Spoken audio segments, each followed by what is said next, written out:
Now we have some breaking news to show you. This is a police pursuit of that sedan there. It's a hit-and-run suspect. We're in the basic area of Norwalk. It started in Norwalk as a hit-and-run, so sheriffs from the Norwalk station are in pursuit. We don't have a lot of information other than that. We've been following for some time. As we see, this is clearly on surface streets, and then in terms of a more precise location, you see what our extreme navigation is saying up top there. We've got Justin O'Brien and Sky Fox, and he can give us more information. Justin? Yeah, g'day, Susan. This driver's been doing a bit of a cat and mouse game with the Norwalk sheriffs out here, zigzagging, doing circles out here on Mulberry Avenue and making his way through the suburbs out here in Whittier. As you can see, there's a sheriff vehicle that's quite close. At one stage, they did call off the pursuit and went into tracking mode when the helicopter arrived because of the nature of their erratic driving. We have a situation here into a cul-de-sac, and the driver's going to get out. Oh, squeezes past there. So you can see the original one, I believe, was a hit and run. We also heard possible that it's a 211, a theft suspect, robbery suspect. And as you can see there, they did try to spike strip him at some stage, and there's another spike strip, and it looks successful. Four-wheel straight over it. So this probably won't go on for too much longer if the air drops out of those tires, Susan.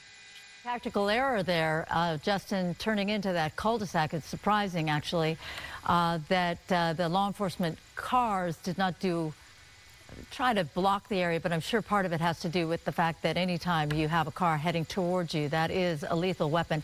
You see now that the spike strip was successful. Straight away, Justin, we saw that the car was starting to drive on the rims, which then suggests that it was going to do what it's doing now, which is to smoke up like that. Interesting, the door just opened there, the driver popped out and then popped back in. There's really nowhere for him to go. Yeah, well, as you can see there, it's he doesn't want to stop, but obviously it's a front-wheel drive vehicle. This spike strip, as you said, was very successful, disabled the wheels on the front, and he's basically running on the rims. He had the opportunity there to give up, but decided not to, and let's just see how much longer he crawls along for.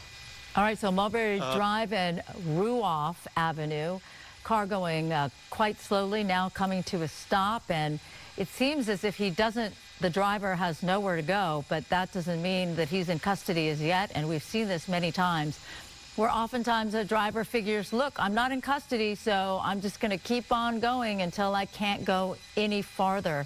But look at that. He's trying a strategy of getting around these patrol cars.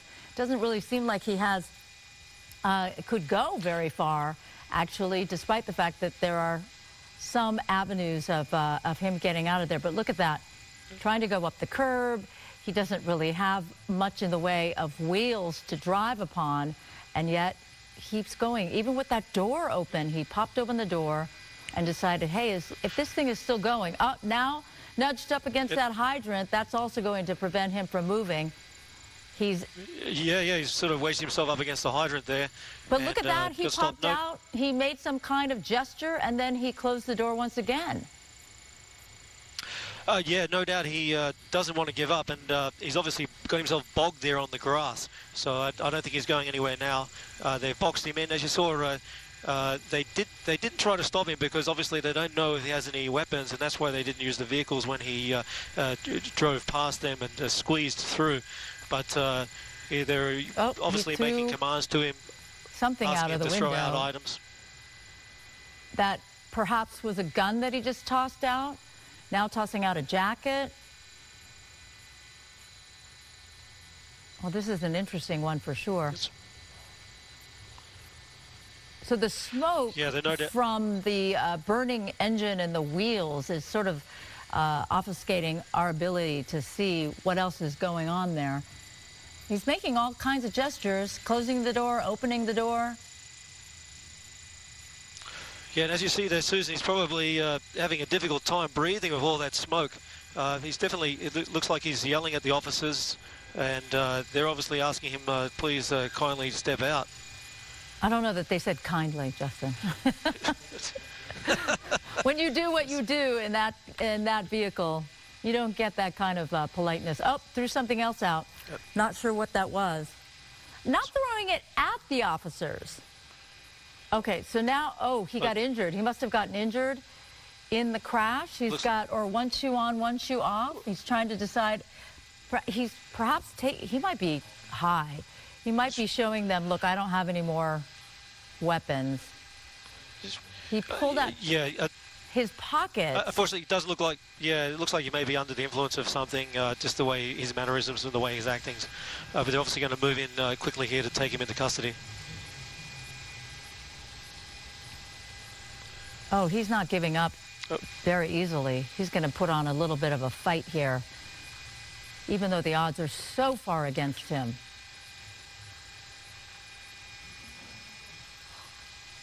Yes, just again, this happening out in the Whittier area on Mulberry Drive. No doubt the road here was shut down for a little while they take this person into custody and call Code 4. Meantime, what was sort of off screen there was another officer that was approaching the vehicle to make sure there was no one else in the vehicle, and also no one else in the vehicle that could be a risk to the officers that responded to this. So again, this started as a hit-and-run suspect. They were in pursuit. It's the Norwalk station that started this, but then this whole chase wound up in the general Whittier area. This is a little bit unusual. Typically by now, a suspect, when down on the ground, becomes a little bit more passive and follows the officer's orders. The suspect, clearly knew what he was doing when he got out of the car and got down on his belly. He opened, or rather emptied his pockets and showed that they were empty. But once the officers honed in on him, he put up a bit of a fight. We can't really tell what's going on right now. Surely by now he's in cuffs. But again, they are not taking any chances, these officers. They're standing over him.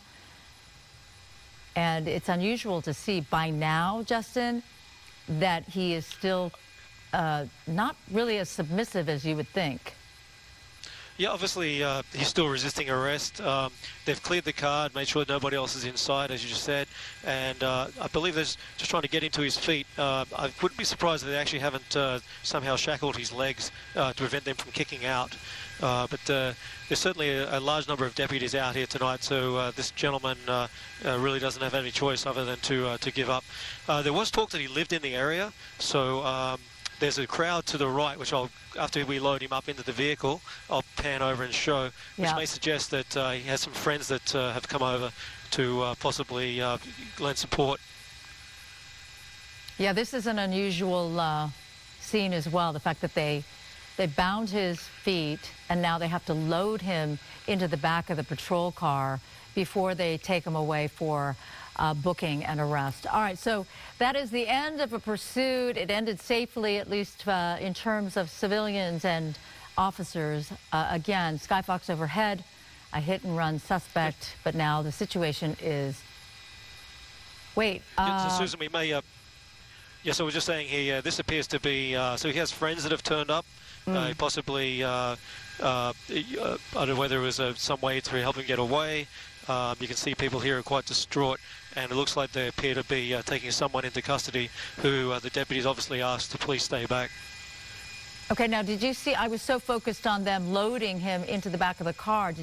I know you said that there were people who showed up, but in what way did the person at the top of the screen get so involved that they decided they needed to restrain that person? It's unclear. You know, just the way the deputies are, they have to take their own safety and precautions. So no doubt maybe the person tried to break through their line to get to their alleged friend. Right. That's what I suggest. As you can see here, they're actually putting up a perimeter to try and keep these people back. And it's unclear whether they're actually residents who have come out to watch. But there was a call on the scanner that the person's address was very close to this area. I see. So his family members, perhaps, or friends came out.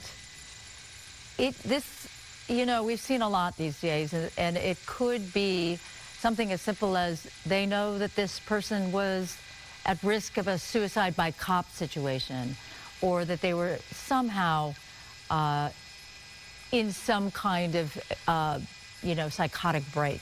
All right, so a second suspect or a second person who's cuffed is being loaded into a patrol car.